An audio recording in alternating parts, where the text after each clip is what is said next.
রাসূল সাল্লাল্লাহু আলাইহি ওয়াসাল্লামের মধ্যে বিনয় ও গুণ কেমন ছিল এ ব্যাপারে হাদিসের কিতাবে এবং সিরাতের কিতাবের মধ্যে বিস্তারিত আলোচনা করা হয়েছে। আল্লাহ রাসূল সাল্লাল্লাহু আলাইহি ওয়াসাল্লামের চলাফেরার মধ্যে, কথাবার্তার মধ্যে, ওঠা বসার মধ্যে বিনয় ছিল। তার প্রতিটি পদে পদে বিনয় ছিল। এজন্য বিনয় গুণটা যে এত বড়, রাসূল সাল্লাল্লাহু আলাইহি ওয়াসাল্লাম বলেছেন, মান তাওয়াদা লিল্লাহি রাফাআহুল্লাহ। যে ব্যক্তি বিনয় গুণ গ্রহণ করবে, আল্লাহ রাব্বুল আলামিন তাকে বড় বানিয়ে দিবে। সুবহানাল্লাহ। অর্থাৎ সে নিজেকে ছোট মনে করবে, কিন্তু আল্লাহ রাব্বুল আলামিন তাকে বড় বানিয়ে দিবেন।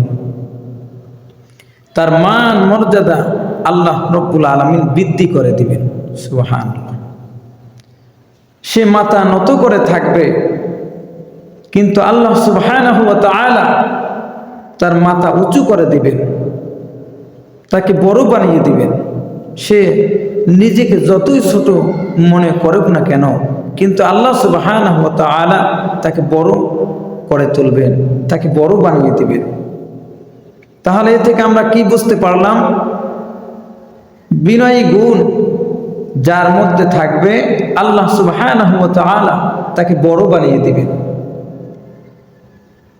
বিনয়ী গুণ যার মধ্যে থাকবে, আল্লাহ তাআলার কাছে সে বড় হতে পারবে, আল্লাহ তাআলার কাছে সে দামি হতে পারবে।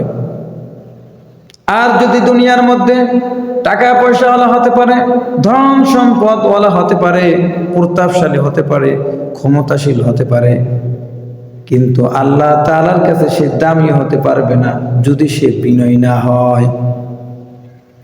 আল্লাহ তাআলার কাছে দামি হতে হলে তাকে বিনয়ী হতে হবে।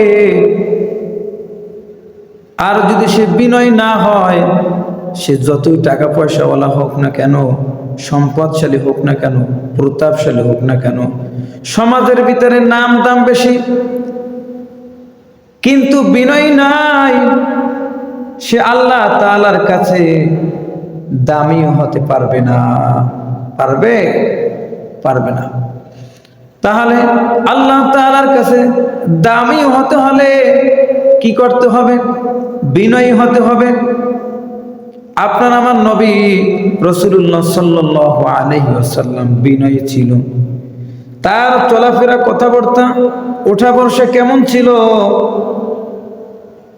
সমাজের ভিতরে এক শ্রেণীর লোক দেখবেন, তারা চলাফেরা করে, এই বুকটা টান টান করে, মাথাটা উঁচু করে চলাফেরা করে, আছে না নাই?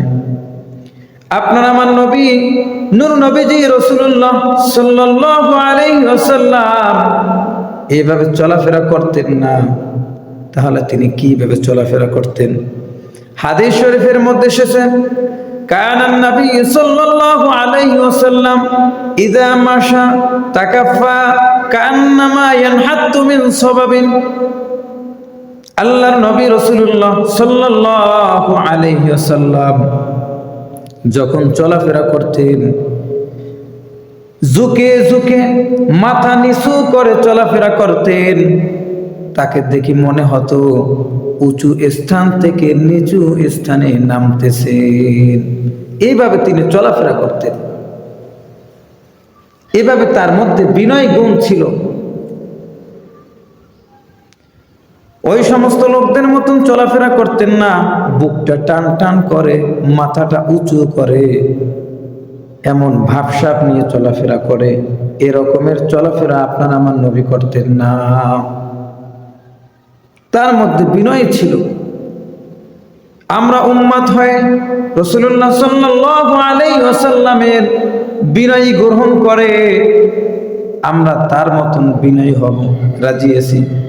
আল্লাহ সুবহানাহু ওয়া তাআলা আমাদেরকে বিনয়ী হওয়ার তৌফিক দান করুন।